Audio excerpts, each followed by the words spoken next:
నమస్తే welcome to prime time debate.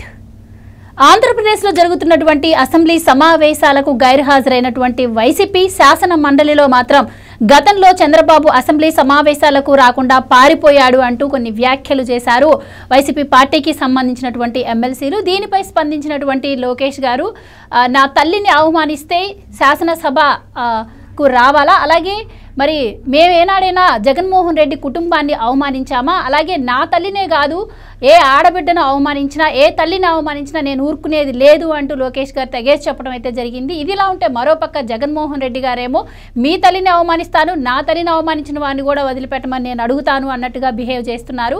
అసలు మరి శాసనసభకు హాజరు కానటువంటి వైసీపీ శాసన మండలిలో ఇలా రచ్చ చేయడాన్ని ఎలా చూడొచ్చు, అలాగే మరి చంద్రబాబు గారు సభకు రాలేదు అని చెప్పినటువంటి వైసీపీ ఎమ్మెల్సీలు, మరి 11 మంది ఎమ్మెల్యేలు ఉన్న జగన్మోహన్ రెడ్డి గారు ఎందుకు సభకు రావట్లేదో సమాధానం చెప్పాల్సిన అవసరం లేదంటారా? ఇలాంటి విషయాలన్నీ కూడా ఈరోజు డిబేట్లో చర్చిద్దాం. మనతో పాటు డిబేట్లో పార్టిసిపేట్ చేసేందుకు స్టూడియోలో ఉన్నారు సీనియర్ జర్నలిస్ట్ డివి శ్రీనివాస్ గారు, అలాగే మరో సీనియర్ పొలిటికల్ అనలిస్ట్ అంకంరావు గారు.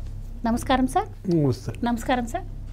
సార్ అంకంరావు గారు, ముందుగా మీరు చెప్పండి, ఒక పక్క ఇది మూడోసారి జరుగుతున్నటువంటి అసెంబ్లీ సమావేశాలు ఆంధ్రప్రదేశ్లో. ఈ 3 సమావేశాలకు హాజరవున్నటువంటి వైసీపీ ఈరోజు శాసన మండలిలో గతంలో చంద్రబాబు గారు అసెంబ్లీ సమావేశాలకు రాకుండా పారిపోయాడు అని మాట్లాడుతుంది. సో ఎలా చూడవచ్చు అంటారు సార్? అసలు తనకి తానే సెల్ఫ్ గోల్ వేసుకుంటుంది ఇలాంటి మాటలు మాట్లాడి వైసీపీ అని అనుకోవచ్చా? మీ అభిప్రాయం ఏంటి ఈరోజు ఎమ్మెల్సీ మీద? అంటే ఒకటి గమనించుకోవాల్సిన అంశం ఏంటంటే వీక్షకులు కూడా దీన్ని గమనించుకోవాలి. అంటే 23 మంది గెలిచారు తెలుగుదేశం పార్టీ 2019లో, 4 అధికార పార్టీకి కొమ్ముగాశారు. అంటే వీళ్ళకి 19 మంది మాత్రమే మిగిలారు. 18 మందిని శాసనసభ నుంచి బయటికి పంపించేశారు. ఒక్కరే చంద్రబాబు నాయుడు గారు 3 గంటలు వీళ్ళందరికీ సమాధానాలు చెప్పారు, ప్రశ్నించారు, నిలబడ్డాడు, మాట్లాడాడు. దానికి అవతల వాళ్ళ దగ్గర సమాధానాలు లేవు. ఆ రోజు అంతమంది ఉన్నా, మంది ఎక్కువ ఉండా కూడా ఉపయోగం లేకుండా పోయింది వాళ్ళకి. అందరికీ సమాధానం చెప్పాడు. ఆయన అడిగిన ప్రశ్నలకి వాళ్ళ దగ్గర నుంచి సమాధానం లేదు. కానీ ఆయన ఎప్పుడైతే వాళ్ళ సతీమణి గారిని అవమానం చేశారో, నిండు సభ సాక్షిగా అసత్యాలు ఇబ్బందికరంగా మాట్లాడిన సందర్భంగా కనీసం ఆయన రికార్డుల్లో కూడా లేకుండా తెలివిగా వాళ్ళు తొలగించడం కూడా జరిగింది.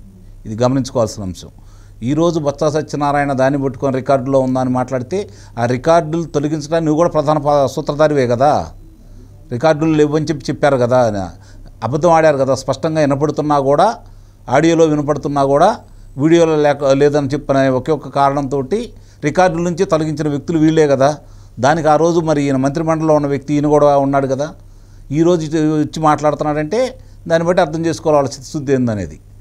చంద్రబాబు నాయుడు గారు సతీమణి గారిని అవమానం చేసిన సందర్భంగా ఇది కౌరవ సభ, గౌరవ సభగా మారినప్పుడే నేను వస్తాను అని చెప్పని ఆయన బయటికి వెళ్ళాడు. అట్లానే ఆయన శపథం నెరవేర్చుకున్నాడు, ఈరోజు వచ్చేసాడు. మీరు కూడా అలానే నిజంగా మీ నాయకుడికి అంత సత్తా ఉంటే నేను మళ్ళీ ముఖ్యమంత్రిగానే వస్తానని చెప్పని 11 మంది చేత రాజీనామా చేయించి ఎన్నికల్లో పోటీ చేయకుండా ఇంటికాడ కూర్చోండి, ప్రజా సమస్యల మీద మాట్లాడండి. ప్రజా సమస్యలు ఏదన్నా ఉంటే అప్పుడు ప్రజల్లోకి వెళ్ళి మాట్లాడండి, పోరాటాలు చేయండి, మీ చిత్తశుద్ధిని నిరూపించుకోండి. అప్పుడు దాని గురించి మాట్లాడితే ఒక అర్థం పరమార్థం అనేది ఉంటుంది.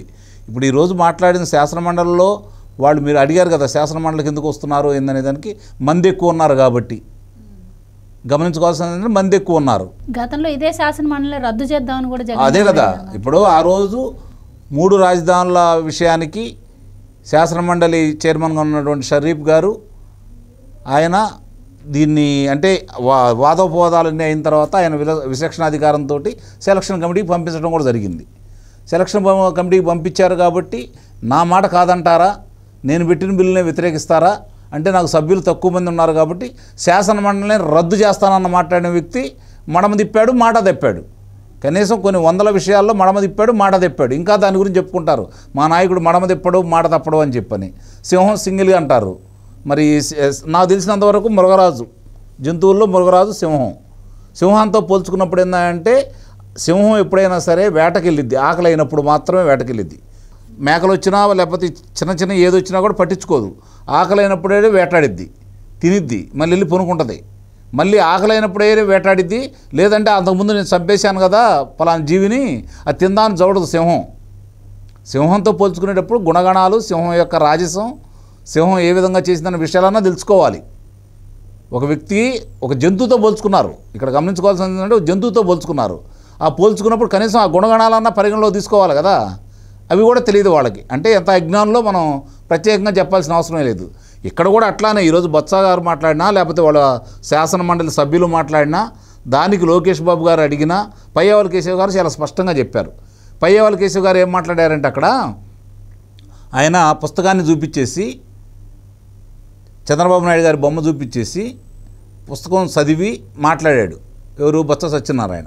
దానికి సంతోషం, చంద్రబాబు మా పుస్తకాన్ని నువ్వు చదివినందుకు ముందుగా నీకు ధన్యవాదాలు చెబుతున్నాను అని అన్నాడు. ఓసారి అది వినమన్నాడు, వ్యంగ్యంగా అన్నాడా మామూలుగా అన్నాడా? అంటే ఇలాంటి విషయాలన్నీ, అంటే అక్కడ పసలేదు కాబట్టి, విషయం లేదు కాబట్టి, అబద్ధాలు చెప్పాలి కాబట్టి, తన వాళ్ళని సమర్థించుకోవాలి కాబట్టి, ఇప్పుడు జరుగుతున్నటువంటి అభివృద్ధి గురించి చర్చకు రాకూడదు కాబట్టి, ఇప్పుడు వస్తున్నటువంటి బడ్జెట్కు సంబంధించి 2,94,000 కోట్ల ఈరోజు బడ్జెట్లో వాళ్ళు కేటాయించారు కాబట్టి, దానికి ఇంకా 90,000 కోట్ల రూపాయలు సమకూర్చుకోవాలి కాబట్టి, దాని మీద చర్చ పెడితే ఈ ఎక్కడి నుంచి తీసుకొస్తారని మాట్లాడితే ఒక అర్థం పరమార్థం అనేది ఉండేది. వాళ్ళు ఏం చెప్తారో వినాలి కదా. ఇప్పుడు ఇంకా రేపు మార్చికి శ్రీనివాసరావు మార్చికి అయిపోతుంది ఈ బడ్జెట్ అనేది. అంటే ఇప్పుడు ఏది పెట్టినా కూడా ఈ మార్చిలోపే పూర్తి చేయాలి. దాన్ని మిగిలితే అప్పుడు ఎందుకు మిగిలి అని చెప్పి మాట్లాడుకోవాలి. కాబట్టి ఇంకా సమయం లేదు కాబట్టి, ఉన్న 4 నెలలే కాబట్టి దాని గురించి పక్కన పెట్టేసి ఇన్ని వేల కోట్ల రూపాయలు లేదా ఇన్ని లక్షల కోట్ల రూపాయలు ఈ బడ్జెట్కి పెట్టాము అని చెప్పని వాళ్ళు విడుదల చేశారు. దాని గురించి మాట్లాడటానికి రావచ్చు కదా. ఇప్పుడు ఇక్కడ మాట్లాడుతున్నారు కదా మంది ఎక్కువ ఉన్నారని చెప్పని, మరి అక్కడికి ఎందుకు రావట్లేదు? 11 మంది ఉన్నారు కదా. గతంలో చూసుకుంటా ఉంటే 2 శాసనసభ్యులే ఉన్నారు 2004లో, కిషన్ రెడ్డి గారు, ఎడమల్లి లక్ష్మీనారాయణ గారు అని చెప్పని నిజామాబాద్కు సంబంధించిన ఆయన భారతీయ జనతా పార్టీకి. 2 ఉన్నారు వామపక్షాలకు సంబంధించి.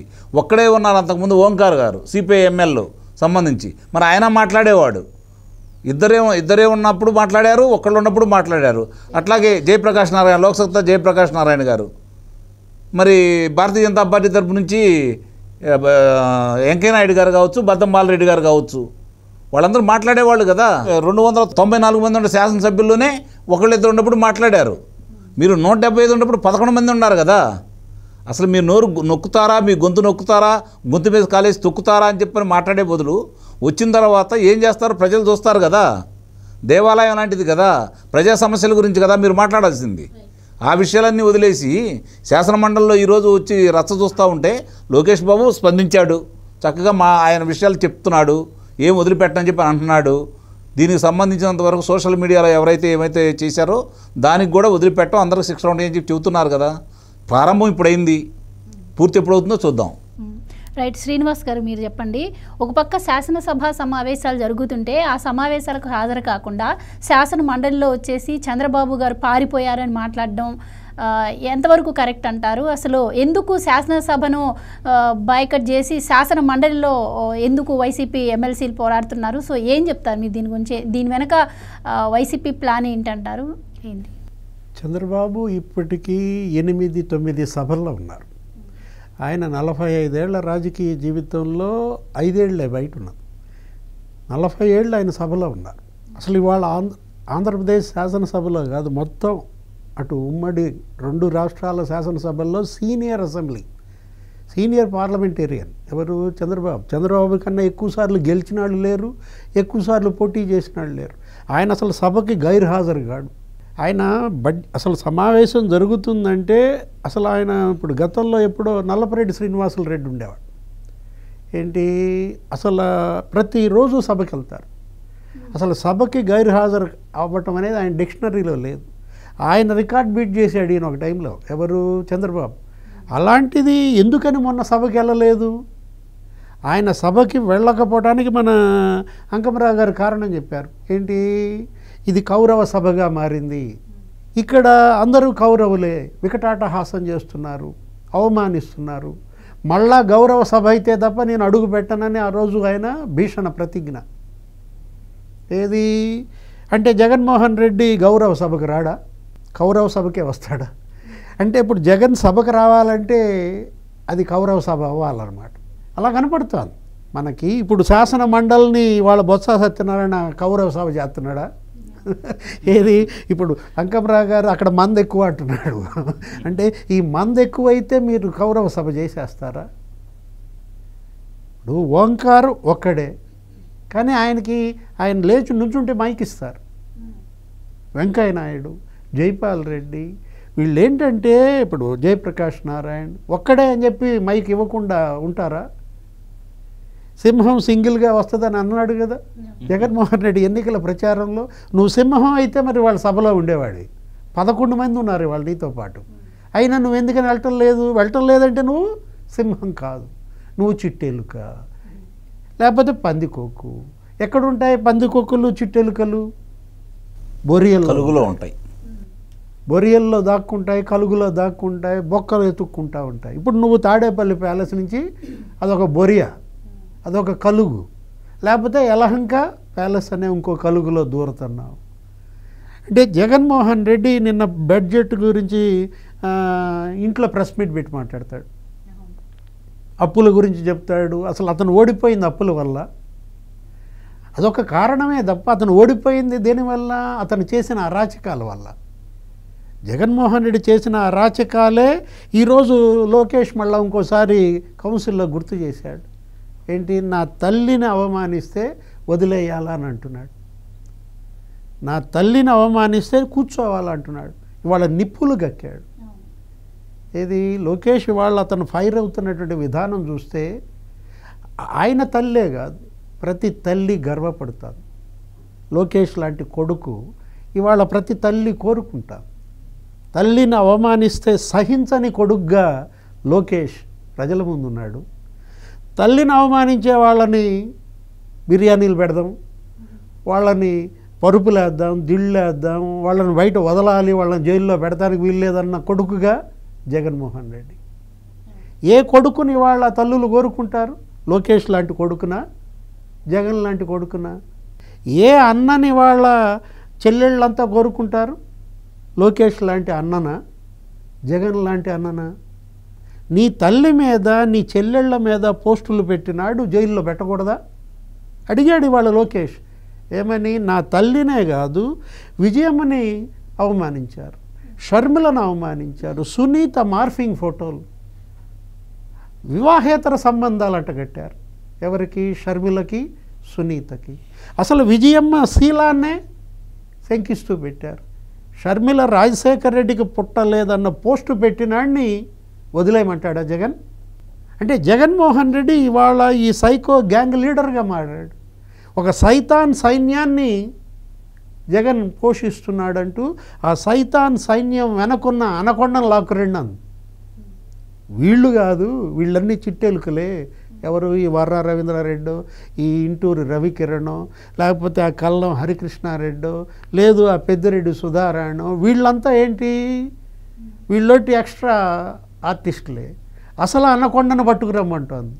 సైతాన్ సైన్యం అంటే ఎవరా సైతాన్? జగనే ఇవాళ సైతాన్.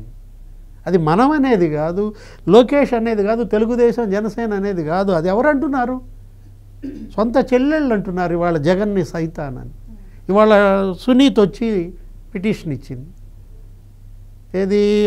కోయ ప్రవీణ్ మొన్న ఆయన మాట్లాడుతూ వాళ్ళిద్దరూ కూడా హైదరాబాదులో ఇచ్చారు కంప్లైంట్, ఆ కంప్లైంట్ మాకు ట్రాన్స్ఫర్ అవ్వలేదు, వాళ్ళు ఇక్కడికి వచ్చి కనుక కంప్లైంట్ ఇస్తే మేము దాన్ని టేకప్ చేస్తామన్న దీంట్లో సునీత మరి పులివెందులు వెళ్ళారు. రేపు మరి షర్మిల కూడా వచ్చి ఇస్తారా? వాళ్ళిద్దరూ గనక ఇవాళ పిటిషన్లు ఇచ్చినట్లయితే ఎవరు అరెస్ట్ అవుతారు? ఎవరిని వదిలిపెట్టే ప్రసక్తే లేదంటున్నాడు లోకేష్. ఇవాళ కౌన్సిల్లో గర్జిస్తున్నాడు. బొత్స సత్యనారాయణ ఏమంటాడు? అసలు మేము దాన్ని అప్పుడే ఖండించామంటాడు. ఖండించాం, అసలు ఎక్కడ జరగలేదు, రికార్డులు లేదు అంటున్నాడు. మేము అసలు దానికి మద్దతు తెలపలేదంట, రికార్డులో లేదా, దానికి మద్దతు తెలపలేదని బొత్స సత్యనారాయణ ఎవరు అంటానికి దాన్నే అడిగాడు లోకేష్, నిలదీశాడు. మద్దతు తెలపకపోతే వాళ్ళకి టికెట్లు ఎందుకు ఇచ్చావని అడిగాడు. ఆ రోజు భువనేశ్వర్ని నిండు సభలో నువ్వు అవమానించినాడికి నువ్వు టికెట్ ఎందుకు ఇచ్చావు? ద్వారంపూడి చంద్రశేఖర్ రెడ్డికి నువ్వు నిలబెట్టావు, కొడాలి నానిని నువ్వు టికెట్ ఇచ్చావు, వల్లభనేని వంశీకి టికెట్ ఇచ్చావు, రోజాకి నువ్వు టికెట్ ఇచ్చావు, అనిల్ కుమార్ యాదవ్కి టికెట్ ఇచ్చావు, ప్రజలు నువ్వు సోషల్ సైకోలని నువ్వు ఎమ్మెల్యేలుగా బరిలో దించినా ప్రజలు ఏం చేశారు? వాళ్ళందరినీ ఓడించాడు. ఇవాళ ప్రజలు కోరుకుంటోంది ఏంటంటే అమ్మా, ఇప్పుడు ఆ రోజు యువగళం పాదయాత్రలో ఏదో ఒక పాట పెట్టేవాళ్ళు. ఏం పాట అది? సైకో పోవాలి, సైకిల్ రావాలి. అసలు ఒక పెద్ద సాంగ్, అసలు అది మామూలు ఆ సాంగే గెలిపించింది వీళ్ళని. ఏంటి? సైకో పోవాలి, సైకిల్ రావాలి. సైకిల్ రావటం కాదు, అటు సైకిల్తో పాటు కమలాన్ని తెచ్చుకున్నారు, అటు గ్లాసుని తెచ్చుకున్నారు. అంటే ఇవాళ సైకిల్ గురించి ఆలోచించట్లేదు. ఇవాళ వాళ్ళ యొక్క ఒకే ఒక అభీష్టం ఏంటి? సైకో పోవాలి. సైకో పోగొట్టారు. ఇవాళ వైసీపీ విముక్త ఆంధ్రప్రదేశ్ ఏర్పడింది, కానీ సైకో విముక్త ఆంధ్రప్రదేశ్ ఏర్పడాలి. ఇది ప్రజలు కోరుకుంటుంది. వాళ్ళు ఎవరైనా సరే, అతను రవీంద్రారెడ్డి కావచ్చు, హరికృష్ణారెడ్డి కావచ్చు, రవికిరణ్ కావచ్చు, ఇట్లాంటి ఈ సైకో, ఈ సోషల్ సైకోలు లేని సమాజం ఏర్పడాలి. రైట్ సార్, నిన్న జగన్మోహన్ రెడ్డి గారు ప్రెస్ మీట్లో ఒక మాట చెప్పారు. ఇక్కడ అసెంబ్లీకి నేను రాను, హైకోర్టుకు ఆల్రెడీ వేశారు కాబట్టి నేను మళ్ళీ పోరాడతాను అని చెప్తున్నారు. ఇక్కడ ఎమ్మెల్యేలతో పని లేదు, ఎమ్మెల్యేలు ఎంతమంది ఉంటే దానికి సంబంధించి ప్రతిపక్ష హోదా ఇవ్వడం కాదు, నాకు 40% ఓటు బ్యాంక్ ఉంది, నాకు ఎందుకు ఇవ్వరు ప్రతిపక్ష హోదా అని చెప్పి నిన్న కూడా ఆయన మాట్లాడటం జరుగుతుంది. ఇదే జగన్మోహన్ రెడ్డి గతంలో తెలుగుదేశం పార్టీని ఉద్దేశించి 23 మంది ఎమ్మెల్యేలు ఉన్నారు, 5 అరుగును లాగేసుకుంటే ప్రతిపక్ష హోదా పోతుందని చెప్పి మాట్లాడడం మనం విన్నాము. మరి ఏంటి సార్, అసలు ఎమ్మెల్యేల కౌంటింగ్ లేదంటారా ప్రతిపక్ష హోదా రావడానికి? ఇప్పటికీ కూడా ఇలా సవాల్ చేసి మాట్లాడడాన్ని ఎలా చూడొచ్చు అంటారు? అంటే రాజ్యాంగం గురించి ఈ మధ్య పదే మాట్లాడుతున్నారు జగన్మోహన్ రెడ్డి. రాజ్యాంగం గురించి, సభా హక్కుల గురించి, వీటన్నిటి గురించి జగన్మోహన్ రెడ్డికి తెలియకనే అంటారా? లేదు అంటే మీరన్నట్టు పులి కాస్త పిల్లైపోయి ఇలాంటి మాటలు వస్తున్నాయంటారా? నాకు తెలియదు, గుర్తులేదు, మర్చిపోయా. ఈ 3 పదాలు బాగా తెలుసు. ఆ 3 పదాలే ఉపయోగిస్తూ ఉంటారు. ఎందుకంటే తను చెప్పింది మళ్ళీ తిరిగి ఒకసారి గుర్తు చేసుకుంటే వాస్తవం కదా ఇది, నేను మాట్లాడకూడదా అనే బుద్ధి జ్ఞానం అనేది విలక్షణం కలిగిన వ్యక్తులకు ఉంటుంది. అలా కాకుండా నేను ఏది చెప్పినా జనం వింటారు, వాళ్ళు చెప్పింది నేను ఎందుకు వినాలా, నేను చెప్పిందే నిజం, నన్ను ప్రశ్నిస్తారా అనే తత్వం ఉండేవాళ్ళు ఇలాంటి వాళ్ళు అన్నమాట. ఇప్పుడు జగన్మోహన్ రెడ్డి సంబంధించినంత వరకు ఒక విషయం మాత్రం చాలా స్పష్టంగా చెప్పగలను నేను. అతను ఒక వంక, అంటే ప్రజలు ఎటు తిరస్కరించారు, ప్రధాన ప్రతిపక్ష నాయకుడిగా అతను ఉండటానికి అనర్హుడు అని చెప్పని ప్రజలు తీర్పిచ్చారు. దాన్ని శాసనసభాపతి ఇప్పుడున్నటువంటి అయ్యన్న పాత్రుడు గారైనా లేకపోతే న్యాయబద్ధంగా ఉండేవాళ్ళైనా సరే దాన్నే అమలు చేస్తారు. వాళ్ళకు కూడా అధికారం ఉంటుందని అయితే నేను భావించట్లేదు. ఎందుకంటే అది ఒక నియమ నిబంధనలుగా ఉంది కాబట్టి. అంటే అది లోక్సభలో ఉందా శాసనసభలో ఉందా అంటే లోక్సభలో ఉంది, శాసనసభలో ఆ నియమ నిబంధనలు అయితే ఏం పెట్టలేదు. విచక్షణాధికారం అనేది శాసనసభాపతికి వదిలేశారు. ఇతను కావాలని అడుగుతున్నాడు కాబట్టి దీంట్లో న్యాయస్థానాలు జోక్యం చేసుకుంటాయని అయితే నేను భావించట్లా. అది చివరికి వచ్చేసరికి మళ్ళీ శాసనసభాపతి యొక్క అధికారానికి వదిలేస్తారు. ఇక్కడ గమనించుకోవాల్సిన అంశం ఏంటంటే, రేపు పొద్దున ఈ ఒకవేళ వాళ్ళు ఇచ్చారనుకోండి, సహజంగానే న్యాయస్థానం ఏదన్నా కల్పించుకొని ఇచ్చే అవకాశం. శాసనసభకు ప్రత్యేక అధికారాలు ఉంటాయి, సుప్రీంకోర్టు హైకోర్టు కూడా జోక్యం చేసుకోవడానికి లేదు అని విన్నాము. అంటే దానికి 3 సార్లు గైర్హాజరైతే మాత్రం సస్పెండ్ చేసే అవకాశం. వాళ్ళు సూచనలు మాత్రమే చేస్తారు, అమలు చేయండి అని చెప్పి గట్టిగా కూడా వాళ్ళు ఏం చెప్పారు, సూచనలు చేస్తారు వాళ్ళు. శాసనసభకు కావచ్చు, లోక్సభకు కావచ్చు. 3 పర్యాయాలు కాదు, 80 రోజులు. 80 రోజులు అంటే ఈ 5 సంవత్సరాల్లో అంటే 3 సార్లు జరిగే దానికి సంబంధించి, అంటే ఇప్పుడు 10 రోజులు, 15 రోజులు, 20 రోజుల కంటే కూడా జరగట్లేదు కదా. దీర్ఘకాలిక సమావేశాలు చూసుకున్నా కూడా 25 రోజుల్లో అంటే ఒక నెల రోజుల లోపే జరుగుతూ ఉన్నాయి కాబట్టి దానికి వాళ్ళకి ప్రత్యేకంగా కొన్ని నియమ నిబంధనలు పెట్టుకున్నారనమాట. వాళ్ళు ఏంటంటే లోనకు వచ్చేసి సంతకం పెట్టి లోన కూర్చొని స్పీకర్ గారికి దండం పెట్టి వెళ్తే చాలు, వచ్చినట్టే. అది ఒక నిబంధన కూడా ఉంది. అలాంటివి కూడా చేస్తారు వీళ్ళు రేపు పొద్దున. అలాంటి అవకాశం వస్తే ఇట్లానే వస్తారు, దండం పెడతారు, వెళ్ళిపోతారు. దండం పెట్టకపోయినా లోనకు వచ్చి కూర్చుంటారు. ఇప్పుడు ఈయన గనక శాసనసభలో ప్రతిపక్ష నేతగా అవకాశం ఇచ్చారనుకోండి, ఇప్పుడు అయినా సభకు రాడు, గమనించుకోవాల్సిన అంశం. అప్పుడేమంటాడంటే మళ్ళీ న్యాయస్థానానికి వెళ్తాడు. అది చెబుతానండి, అదే దానికి అప్పుడేమంటాడు న్యాయస్థానానికి వెళ్ళి నాకు 39% ఓట్లు వచ్చినాయి, వాళ్ళకి 57% ఓట్లు వచ్చినాయి కాబట్టి 3 సంవత్సరాలు ఆయన 2 సంవత్సరాలు నేను ముఖ్యమంత్రిగా ఇస్తారా లేదని చెప్పి న్యాయస్థానానికి వెళ్తాడు. న్యాయస్థానం తీర్పు వస్తేనే అప్పుడు వస్తానంటాడు. ఇంకోటి, అతను ధైర్యం కూడా ఎందుకు లేదని చెప్పమంటారా, సభాపతిగా అయ్యన్న పాత్రుడు ఉన్నాడు. ఇప్పుడు ఉపసభాపతిగా రఘురామకృష్ణరాజు గారిని నియమించారు. కాబట్టి ఇక వచ్చే అవకాశం అనేది లేదు. సరే వీళ్ళిద్దరం తప్పించుకుందాం అనుకున్నా ఎదురుగా చంద్రబాబు నాయుడు గారు కనపడుతున్నారు. శాసనసభ గేటు కూడా తాకని ఈయన అన్నటువంటి పవన్ కళ్యాణ్ గారు కనపడుతున్నాడు. ఇతని జీవితంలో గెలవడం అనుకున్నా అని చెప్పని ప్రచారం చేసి లోకేష్ బాబుని కించపరిచిన లోకేష్ బాబు కనపడుతున్నాడు అక్కడ. ఈ పక్కన అనిత గారు కనపడుతున్నారు. శివంగిలాగా కడప జిల్లా వాసి అయి ఉండి రోజు వాళ్ళంతూ చూస్తానని చెప్పని బయలుదేరుతున్నటువంటి మాధవిరెడ్డి గారు కనపడుతున్నారు అక్కడ. ఇప్పుడు కొత్తగా ఎవరు వచ్చి జాయిన్ అయ్యారు? శిరీష గారు కనపడుతున్నారు. ఇంతమంది వచ్చి నీకు అట్లా ఉన్న తర్వాత లోనకు వచ్చి పాప మా పిల్లాడు ఎలా తట్టుకోగలడు చెప్పండి? తట్టుకోలేడు కదా. తండ్రి లేనివాడు, తల్లి వదిలేసినవాడు, చెల్లి వదిలేసినవాడు, ఇంకో చెల్లి వదిలేసినవాడు, ప్రజలు వదిలేసినవాడు. గమనించుకోవాల్సిన అంశం. ఎలా రాగలడు చెప్పండి? రాలేడు కదా. ఇన్ని అంశాలు ముడిపడి ఉన్నాయి దాంట్లో. కాబట్టి ఇక్కడ వాళ్ళు తప్పించుకోవడానికి ఇంకోటి వాళ్ళు ఒక ఎత్తుగడ ఏం వేశారు అంటే రాష్ట్రంలో వస్తున్న ఇప్పుడు చంద్రబాబు నాయుడు గారి 5 నెలల కాలంలో తీసుకొస్తున్నటువంటి పరిశ్రమలు కావచ్చు, కేంద్రం ఇస్తున్నటువంటి సహకారం కావచ్చు, జరుగుతున్న విషయాలు కావచ్చు, ఇవి చర్చకు వచ్చి శాసనసభలో దాని గురించి చర్చించుకుంటే 5 సంవత్సరాలు నేనేం చేశారు అనే విషయాన్ని కనుక ప్రజలు అడిగితే సమాధానం ఎటు చెప్పుకోలేము. కాబట్టి 5 సంవత్సరాలు నేను ఏం చేయలేదు కాబట్టి ప్రజలు ఓడించారు. ఇంకా మనం తెలియని విషయాలు వీళ్ళు కనుక చర్చకు వచ్చి వీళ్ళు తీసుకొచ్చిన ఈ అభివృద్ధి పనులకు సంబంధించింది కావచ్చు, లేకపోతే నిధులు కావచ్చు, కేంద్రం సహాయం కావచ్చు, పరిశ్రమలు కావచ్చు, వాళ్ళు కనుక చర్చించుకుంటామంటే ఏ ముఖం పెట్టుకొని నేను సమాధానం చెప్పాలి? ఎందుకు తీసుకురాలేదు అని అడిగితే సమాధానం ఏముంటుంది? రెండోది, నువ్వు రంగులు వేయడానికి ఎంత ఖర్చు పెట్టావు, రంగులు తుడిపించడానికి ఎంత ఖర్చు పెట్టావు, సరిహద్దు రాళ్ళకి ఎంత ఖర్చు పెట్టావు, మిగిలిన విషయాలు తీసి పక్కన పడేస్తే అమరావతిని ఎందుకు ఇలా నాశనం చేసావు అయ్యని అడుగుతారనే రాడు నిస్సందేహంగా. కాబట్టి అతను వస్తాడని అయితే నేనైతే భావించట్లేదు. Right sir. ఇప్పుడు సార్ చెప్పినట్టు నాకు 11 మంది ఎమ్మెల్యేలు ఉన్నారు. అసలు ఎమ్మెల్యేలతో సంబంధం ఏంటి? నాకు 40% ఓటు బ్యాంక్ ఉంది.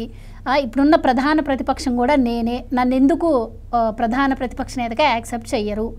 నేను మళ్ళీ అయినా హైకోర్టుకి వెళ్తాను. అండ్ పోస్టులు కూడా నేను ఆపే ప్రసక్తే లేదు. నా పేరుతో అయినా పెట్టుకోండి, లేదు అంటే నా పార్టీ పేరుతో అయినా పెట్టుకోండి, అసలు ఏం చేసుకుంటారో చేసుకోండి అని చేసి జగన్మోహన్ రెడ్డి గారిని నేను సవాల్ మళ్ళీ అంటే నాకు ఒక మాట గుర్తొచ్చింది. ఎమ్మెల్యేల సినిమాలో తనిఖీల భరణి ఒక కవిత రాసేసి దాంట్లో జరగాలి పెళ్ళి నా చెల్లికి మళ్ళీ అంటాడనమాట. అట్లా ఉంది ఇది. ఆయన సవాల్ విసురుతున్నారు. ఏం చేసుకుంటారో చేసుకోండి, నన్ను సస్పెండ్ చేస్తారా, అసలు మీకు సస్పెండ్ చేసే అధికారమే లేదు అని చెప్పి జగన్మోహన్ రెడ్డి గారు మాట్లాడుతున్నారు. మీరేం చెప్తారు? ఆయనకంతా సపరేట్.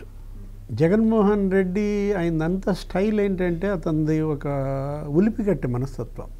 తను రాజ్యాంగాన్ని లెక్క చేయడు, తను కోర్టుల్ని లెక్క చేయడు, తను ఇవాళ శాసనసభని లెక్క చేయడు, జనాన్ని కూడా లెక్క చేయడు, అసలు ఎవరిని లెక్క చేయడు అనమాట. ఎవరిని లెక్క చేయని బరితెగింపు ఉన్నాడే జగన్మోహన్ రెడ్డి. ఇవాళ 40% ఓట్లు 40% ఓట్లు అంటే జనం ఏం బాధపడుతున్నారు.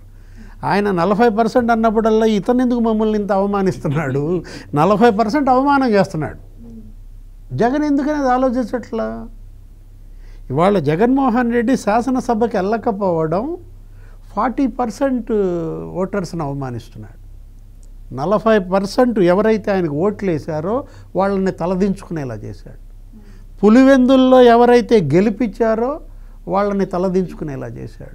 అతను అందరినీ తలదించుకునేలా చేస్తాడు, అతను ఒక్కడే తలెత్తుకుంటాడు. తల్లిని తలదించుకునే కొడుకుగా మారాడు. ఇవాళ తల్లి గర్వంగా తలెత్తే కొడుకు లోకేష్. నా తల్లిని ఒక మాట అంటే సహించనని తొడగొడుతున్నాడు. ఏది ఇవాళ కౌన్సిల్లో మామూలుగానా బస్తీ మీద సవాల్ అంటున్నాడు. ఇతను తల్లి విజయమ్మే అంది. ఏమని? ఇంత అన్యాయస్తపు కొడుకు అసలు ఎవరికి ఉండకూడదు అన్నట్టు మాట్లాడింది. ఒక బిడ్డ మరో బిడ్డని అన్యాయం చేస్తే అన్యాయానికి గురైన బిడ్డకి అండగా ఉండటం నా తప్ప అని ఆమె రాసిన ఆ లెటర్ చదివావు కదా. ఆ లెటర్ మళ్ళీ కొంతమంది ఫోర్జరీ అని ఆమె సంతకం కాదంటే ఆమె దాని మీద మళ్ళీ వీడియో వదిలింది. 2 లెటర్లు నాయే అని చెప్పి స్పష్టంగా వీడియో చెప్పింది.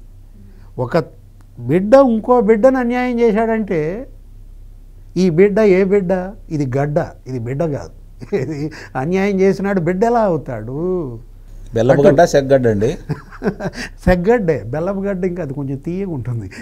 ఏది సెగ్గడ్డ పోటు ఎత్తుతుంది, పోటు పెడుతుంటుంది, సలుపుతూ ఉంటుంది అన్నమాట. ఇవాళ ఇతను తల్లికే సెగ్గడ్డగా మారాడు, సమాజానికి సెగ్గడ్డగా మారాడు, సమాజానికి సలుపు పుట్టిస్తున్నాడు. జగన్మోహన్ రెడ్డిని ఇవాళ ఆ తల్లి నిలదీస్తోంది, చెల్లికి ఎందుకు అన్యాయం చేస్తున్నావురా అని. చెల్లికి న్యాయం చేయమని తల్లే అడుగుతుంటే ఇతను తల్లి మీద కేసేశాడు. ఎక్కడ? NCLTలో తల్లిని చెల్లిని లాగాడు. ఏది? వాళ్ళేదో కొంచెం టైం అడిగారు, ఆ నోటీస్కి ఆన్సర్ ఇవ్వడానికి టైం అడిగితే వాళ్ళకి అసలు టైం ఇవ్వడానికి ఇల్లేదంటాడు. కనీసం వ్యవధి, ఆన్సర్ ఇవ్వడానికి కూడా మా అమ్మకి మా చెల్లికి వ్యవధి ఇవ్వద్దు, మీరు మా అమ్మ మా చెల్లి రాకుండానే తీర్పిచ్చేయండి అని మళ్ళా NCLTకి వెళ్ళాడు. అంటే తల్లిని వాళ్ళకు శోభ పెడుతున్న కొడుకుగా జగన్, చెల్లెళ్ళ ఉసురు పోసుకున్న అన్నగా జగన్ ఇవాళ సమాజం ముందు దోషి. అతని వల్ల తల్లి తలదించుకుంది, అతని వల్ల చెల్లెళ్ళు తలదించుకున్నారు, వాళ్ళ పార్టీయే తలదించుకుంటున్నా కానీ జగన్ మాత్రం గర్వంగా తలెత్తుకుని తాడేపల్లి ప్యాలెస్లో ఉంటాడు. బయటకు వస్తే మళ్ళీ తల దించుకోవాలి కదా. మరి అన్యాయంగా మాట్లాడుతున్నారండి మీరు. అందుకనే మరి అన్యాయంగా మాట్లాడుతున్నారు. బెంగళూరులో అండి, బెంగళూరు యలహంక ప్యాలెస్లో గర్వంగా వస్తున్నాడు. అంటే జగన్మోహన్ రెడ్డికి లోకేష్ బాబుకి వాళ్ళ చర్చ. ఈరోజు అసెంబ్లీకి గైర్హాజరైనటువంటి జగన్ పారిపోతున్న జగన్గా, ఇవాళ కౌన్సిల్లో గర్జించినటువంటి లోకేష్. శాసనసభలో గర్జిద్దామంటే అక్కడ వైసీపీ వాళ్ళు లేరు, లేకపోతే అక్కడే గర్జించేవాడు. అక్కడికి ఎందుకులే అని చెప్పి ఇక్కడికి వచ్చి ఇక్కడ గర్జించాడు అనమాట. ఏది? లోకేష్. పారిపోతున్న జగన్, తొడగొడుతున్న లోకేష్. ఇది వాళ్ళ ఆంధ్రప్రదేశ్ రాష్ట్ర వ్యాప్తంగా చర్చ అన్నమాట. రైట్ సార్, నిన్న జగన్మోహన్ రెడ్డి గారు పెట్టినటువంటి ప్రెస్ మీట్లో షర్మిల చేసిన వ్యాఖ్యల గురించి కొంతమంది విలేకరులు ప్రశ్నలు అడిగారు. షర్మిల గారు, మీరు అసెంబ్లీకి వెళ్ళకపోతే మిమ్మల్ని రాజీనామా చేయండి అని చెప్పి ఎందుకు చట్టసభలకు వెళ్లకుండా అన్నారు అంటే, అసలు ఆవిడ ప్రస్తావన తీసుకురాకండి, వాళ్ళకు 1% ఓట్ బ్యాంక్ లేదు, కాంగ్రెస్కి అసలు అస్తిత్వమే లేదు అని చెప్పి మాట్లాడారు. ఈరోజు దానిపై షర్మిల గారు స్పందించడం, మరి నీకు నాకు తేడా ఏంటి, నేను గెలవకు వెళ్ళలేదు, నువ్వు గెలిచి కూడా వెళ్ళలేదని చెప్పి ఆవిడ మాట్లాడటం జరుగుతుంది. సో ఎలా చూడవచ్చు అంటారు? వాస్తవమే కదా అమ్మాయి అడిగింది. ఇతనంటే అజ్ఞానంగా మాట్లాడాడు. ఇప్పుడు అక్కడ నీకు ఎంత వచ్చినాయి? 39% వచ్చినాయి, లేదు 40% వేసుకోండి, అది మిగిలిన దాన్ని కూడా కలుపుదాం, 40% వచ్చినాయి, వాళ్ళకి 60% వచ్చినాయి. ఆ లెక్కన విభజించుకుంటే నువ్వు నీకెన్ని రావాలి? 175లో గమనించుకోవాలి కదా. అంటే 175లో 70 రావాలి, అతనికి 70 రావాలి. మరి నీకు 11 ఎందుకు వచ్చినాయి? ఇంకా ఇక్కడ ఓటు శాతం కాదు, సీటు శాతం ముఖ్యం. దాన్ని గమనించుకోవట్లేదు అతను. ఈ లెక్కలు అడిగితే తల ఎక్కడ పెట్టుకుంటాడు? కాబట్టి అతను ఏది మాట్లాడినా కూడా ఏదో తప్పించుకునే మార్గం, లేకపోతే పక్కదో పట్టించే మార్గం. ఇప్పుడు నిన్న కూడా ఏం మాట్లాడుతున్నాడు? ఒకవేళ ఎక్కడ పొరపాటున ఈ పిల్లలు ఎన్నికెళ్తారో, అంటే వీళ్ళని కొంతమందికి ఉద్యోగాలు లేవు కాబట్టి ఏదో ఒక నెలకు 10,000 12,000 వీళ్ళ దగ్గర నుంచి వస్తున్నాయి కాబట్టి, సహజంగానే వాళ్ళ అభిమానులు కాబట్టి వాళ్ళందరిని చేర్చుకొని బయటకు వెళ్ళనీయకుండా చూసుకుంటున్నాడు కదా. ఇప్పుడు వాళ్ళందరూ రేపు పొద్దున పోస్ట్ పెట్టకుండా ఉంటే ఎక్కడ ఇబ్బంది పడిపోతానన్న ఉద్దేశంతో మీరు పెట్టండి, మన పార్టీ తరఫున పెట్టండి, నేను చెబుతున్నాను, ఏదైనా ఉంటే ముందు నన్ను అరెస్ట్ చేయండి అని చెప్పని బేరాలు బలుగుతున్నాడు. అంటే ఇక్కడ అతని యొక్క ఆలోచన విధానాలు అర్థం చేసుకోవాలి. ఇప్పుడు మొన్న కూడా అరెస్ట్ నాతోనే మొదలవ్వాలి. ఈ మధ్య మొన్న కూడా అతను ఏం చేశాడు? మాచర్ల మాజీ శాసనసభ్యుడు అక్కడికి వెళ్ళాడు కదా, నెల్లూరు కారాగారానికి వెళ్ళిన సందర్భంగా వీళ్ళు ఏం చెప్పాడు? ఆయనేమో నేనేం చేయలేదు మొర్రు అంటే, లేదు ఈవీఎంలు పగలగొట్టాడు, అక్కడ రిగ్గింగ్ జరుగుతుంది, పగలగొట్టాడు, తప్పేంటని మాట్లాడాడు. అంటే అతను బయటికి రాకూడదని అతని ఉద్దేశం. అలాగే నిన్న వచ్చి సురేష్ విషయంలో కూడా అలానే మాట్లాడాడు. ఇప్పుడు ఈ పిల్లలు ఎక్కడ బయటికి వెళ్తారో వీళ్ళు దొరకకుండా, లేదంటే వీళ్ళు శ్రీరెడ్డిలాగా ఎక్కడ తయారవుతారో అని చెప్పని మళ్ళీ రెచ్చగొట్టడం మొదలుపెట్టాడు. అంత తప్ప వేరే ఏం లేదు అక్కడ. నిన్న మాట్లాడిన విలేకరులు అంటే వాళ్ళు అడిగిన సదానికి సమాధానం ఎటు సరిగ్గా చెప్పలేకపోయాడు. దానికి షర్మిల కరెక్ట్గానే ఇచ్చేసింది. గెలిచి నువ్వేం చేస్తున్నావు, ఓడిపోయి నేను గెలిచి నువ్వు వెళ్ళట్లేదు, ఓడిపోయి నేను ఇంటూ ఉంటాను, అదే నన్ను గెలిపించినట్టయితే నేను వెళ్ళేదానని మాట్లాడుతున్నా అమ్మాయి. ఆ అమ్మాయి మాట్లాడటానికి హక్కు ఉంది, ఇతనికి మాట్లాడటానికి హక్కు లేదు కదా. రెండోది, ఆంధ్ర రాష్ట్ర ప్రజల గురించి మాట్లాడే హక్కు లేదు. ఇంకా గట్టిగా మాట్లాడాలంటే ఆంధ్రప్రదేశ్లో అతను ఉండటానికే హక్కు లేదు నా ఉద్దేశం ప్రకారం. కారణం ఏంటంటే ఎంతో అభిమానంతో ఎంతో ఆశతోటి నీకు అవకాశం కల్పిస్తే నువ్వు బాగు చేయకపోయినా పర్లేదు, వినాశనం చేసావు కదా, విధ్వంసం చేసావు కదా, కోలుకోలేని విధంగా దెబ్బ కొట్టావు కదా ఆంధ్ర రాష్ట్రాన్ని. ఆంధ్ర రాష్ట్రాన్ని చూడాలంటే భయపడే విధంగా చేసావు కదా పారిశ్రామికవేత్తల్ని. పొరపాటుని ఎవరన్నా ఇంతకుముందు నాగార్జున సాగర్ ఉంది చూద్దాము, లేకపోతే శ్రీశైలం మల్లన్న ఉన్నాడు చూద్దాము, తిరుపతి వెంకటేశ్వర స్వామి ఉన్నాడు చూద్దాము, మరి అన్నవరం వెళ్ళి చూద్దాము, విశాఖ అందాలు చూద్దాము, ఇవన్నీ ఎవరన్నా కోరికలు ఉన్నాయంటే వామ్మో వస్తే వీళ్ళు ఎక్కడ జేబులు కొడతారో, వీళ్ళు ఎక్కడ మరి మమ్మల్ని తీసుకెళ్ళి ఆనేస్తారో అనే భయం కొద్దీ పర్యాటకులు కూడా రాకుండా చేసిన ఘనత నీకే దక్కింది కదా. ఇన్ని విధాల ఆంధ్ర రాష్ట్రాన్ని విధ్వంసం చేసేసి ఈరోజు నువ్వు ప్రజలకు ఏదో జరుగుతుందంటే ప్రజల సమస్యల గురించి ఏం మాట్లాడుతున్నావు? నిజంగా ఈరోజు ఈ ప్రభుత్వం గురించి మాట్లాడాలంటే కొన్ని అంశాలు ఉంటాయి నీకు నిస్సందేహంగా. లేకుండా 100% ఏ ప్రభుత్వం కూడా గతంలో వాళ్ళు ఇచ్చిన హామీలు నెరవేర్చదు. అసలు ముందు అడగాలంటే ఆయనకి తెలిసింది ఆ సూపర్ 6 తప్పించి ఆయనకి ఇంకేం తెలియట్లేదు కదా. ప్రతిసారి ప్రెస్ మీట్లో అదే మాట్లాడుతున్నారు ఆయన. ఆ సూపర్ 6లో కూడా అమలయ్యే గురించి మాట్లాడట్లేదు కదా. అసలు సూపర్ 6 ఏమీ జరగట్లేదని మాట్లాడుతున్నాడు కదా. అంటే అతను ఏమనుకుంటున్నాడంటే ఒక విషయం గమనించట్లా మీరు, పోలవరంలో ఇటుక వేయలేదంటే జనం నమ్మారా లేదా, అమరావతిలో ఇటుక పెట్టలేదు అంటే అదంతా గ్రాఫిక్స్ అంటే జనం నమ్మారా లేదా, గెలిపించారు కదా నా 2019లో, ఇప్పుడే నట్టని చెబుతాను ఎందుకు గెలిపిరు అనుకుంటున్నాడు అతను. అంతే తప్ప వాస్తవాలు చెబుదాము. ఇప్పుడు నిన్న చెబుతున్నాడు అంతకుముందు నాకు 3,69,000 కోట్ల అప్పులతోటి ఆంధ్ర రాష్ట్రం ఉంటే నేను వచ్చిన తర్వాత అది 6,000 కోట్ల చిల్లర అయింది, నేను ఇన్ని చేశాను, 2,47,00,000 రూపాయలు, అదే 2,47,000 కోట్ల రూపాయలు నేను ప్రజలకు పంచాను, 70,000 కోట్లు చెప్తున్నాడు కదా, ప్రజలకు పంచాను, నేను తీసుకొచ్చింది 3 లక్షల కోట్లు అప్పు అన్నాడు. నిజమే, ఈ ప్రభుత్వం తప్పే చెబుతుంది. కేంద్రానికి సుప్రీంకోర్టుకి వెళ్ళి మా ఆంధ్ర రాష్ట్రానికి ఉన్న అప్పు 66,40,000 కోట్ల రూపాయలు, లేకపోతే నువ్వు చెప్పినట్టు 6,90,000 కోట్లలో చెప్పు, మిగిలి ఉంటే నేను కడతానని ధైర్యంగా చెప్పును. నువ్వు అప్పు చేయకపోతే ఆ మాట చెప్పే ధైర్యం లేదు. మళ్ళీ దాని గురించి వీళ్ళు కూడా ఎందుకు అడగట్లేదో నాకు అర్థం కావట్లా. ఒక్క మాట అడిగితే ఇక నోటి ఏమైనా మాట రాదు కదా.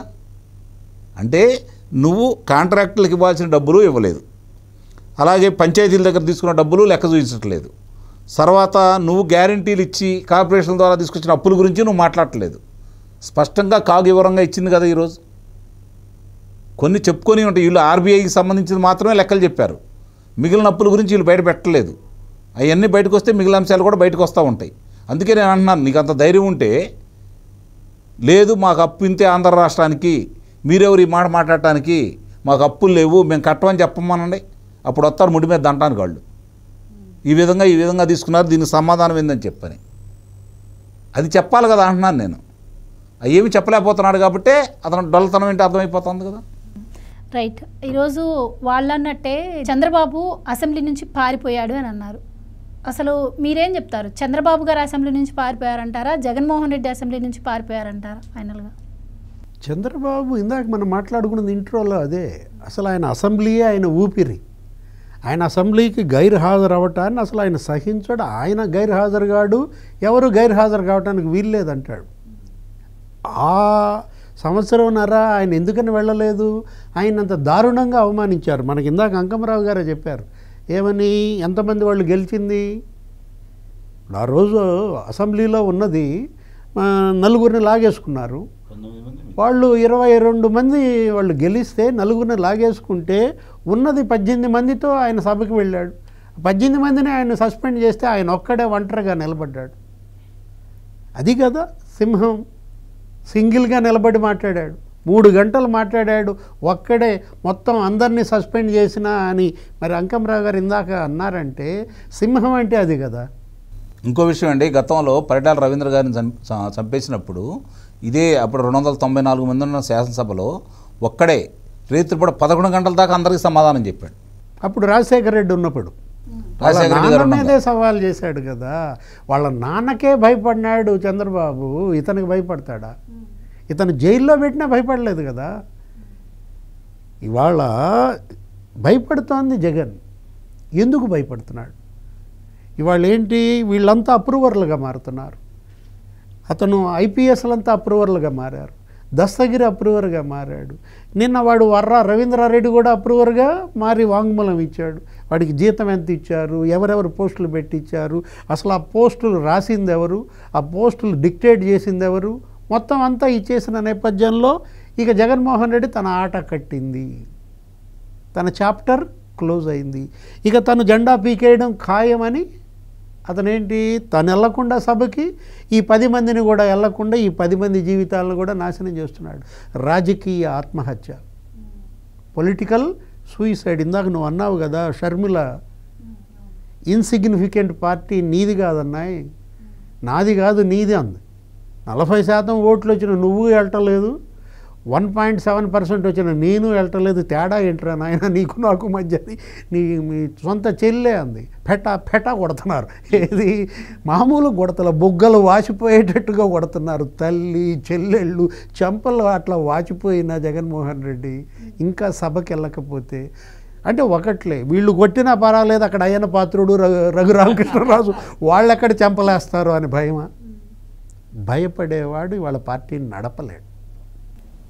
Right sir, thank you so much అండి, thank you so much sir. ఇది ఇవాళ డిబేట్. మరో డిబేట్తో మళ్ళీ కలుద్దాం. Keep watching.